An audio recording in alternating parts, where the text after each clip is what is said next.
una temptativa de comunicació, a partir del grau zero de l'escriptura. Traic el regle, la caixa de compassos, i començo a traçar i dibuixar. Passa un ocell i acaba el poema. Em plau escriure una cosa, dir-la, després llegir-la i fer-la. La poesia visual no és dibuix ni pintura, és un servei a la comunicació. Aquest vers és el present. El vers que heu llegit ja és el passat. Amor, aquest poema et posa als llavis precisament el mot que ha de ser callat, els ulls i les orelles del poeta. És difícil endevinar on acaben les errates de l'autor que fa expressament i els errors normals d'un llibre imprès. Aquests versos, com una pintura, no són més que un conjunt de signes per a desxifrar. El lector del poema és un executant. Hi ha uns llibres que es deixen llegir i uns altres que hi has d'anar.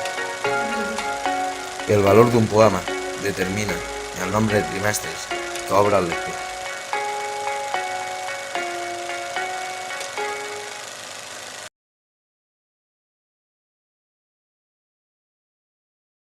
Llegeixes? Sí. Sí, m'agrada llegir. Sí. No. Sí. Sí. Sí. Sí. No. Sí. Sí, m'agrada molt llegir.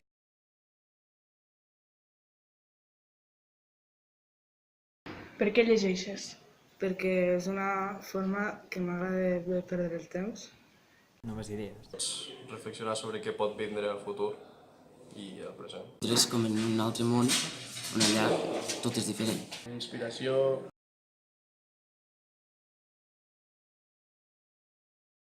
Què llegeixes? Ciència-ficció. Llibres d'esports. Llibres d'amor i de detectius i aquestes coses. Alguns llibres de por. Històries d'aventures o, per exemple, novel·les històriques que estan basades en fets reals.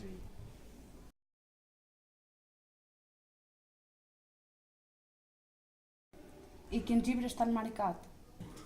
Bueno, els llibres, per exemple, quan em llegia amb mare de Don Quijote o històries com aquestes més simples, versionades, però senzilles, suposo que aquestes. Los 10 negritos, que ara mateix no sé l'autor, i La llave de los tres cerrojos. A mi com a llibres que m'ha marcat en tinc 7 o 8, però així més importants en diré 2, que és El dia D, que és un llibre de la Segona Guerra Mundial, i de l'altre diria Wonder, per exemple, el primer d'ESO que van fer català, està interessant.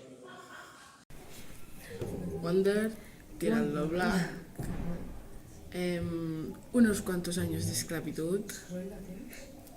Bon dia, princesa. Doncs el llibre que més m'ha marcat és un que es diu El Resplendor, de Stephen King.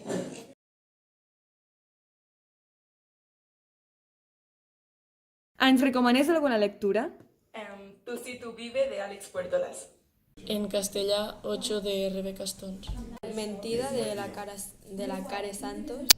Mira, m'ha llegit un llibre d'assaig històric que m'ha agradat molt, d'un tal Hariri, que parla de com els homes anem canviant a través de l'evolució, tant l'evolució biològica com tecnològica. En té 2 de llibres. Un es diu Sapiens, un altre es diu Homo Deus. Música de l'ànima, teixida en paraules. Espurna de vida, llum del coneixement, que s'expandeix dòcil per tots els confins. Música immortal que camina i vola per la nostra terra i per tots els cels. La canten els trànsfugues, els empresonats i tots els migrants que no tenen sostre la piulen plorant. Llàgrimes que cauen tan endins del cor que commouen l'ànima dels àngels de Rilke, clos en la natura. La fan trontollar. Música que atura aquell caminant en veure la cigonya i el seu vol rasant, sense cap frontera que li barri el pas. Puntejar lleugera sobre la teulada que li fa de niu, i ell no pot volar. Poesia, música de l'ànima teixida en paraules. Rosa Fabregat.